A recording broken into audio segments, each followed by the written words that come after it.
2020-yil Navruzobod mahallasida Navruzobod kichik sanoat zonasi tashkil etilgan. Bu sanoat zonamizda 8 gektar yer maydoni ajratilgan. Bugungi kunda 6 ta loyiha joylashtirib, bularda har xil turdagi mahsulotlarni ishlab chiqarish, shilaka blok ishlab chiqarish, navoiyxona, pilarama, burchatkalar, mebel ishlab chiqarish yo'lga qo'yilgan. Bugungi kunda elektron onlayn auksion savdolarida yana 34 ta lotimiz bo'sh turibdi. Bugungi kunda elektron onlayn savdolar orqali bemalol kelib xarid qilishlari mumkin tadbirkorlarimiz.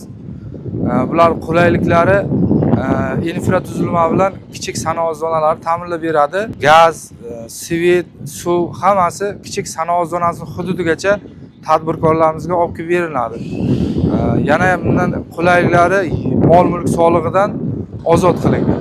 Nafaqat Sirdaryo viloyati, balkim respublika miqyosidagi tadbirkorlarni mana shu Yangiyer Navruzobod kichik sanoat zonamizda o'z tadbirkorliklarini boshlash uchun taklif qilamiz.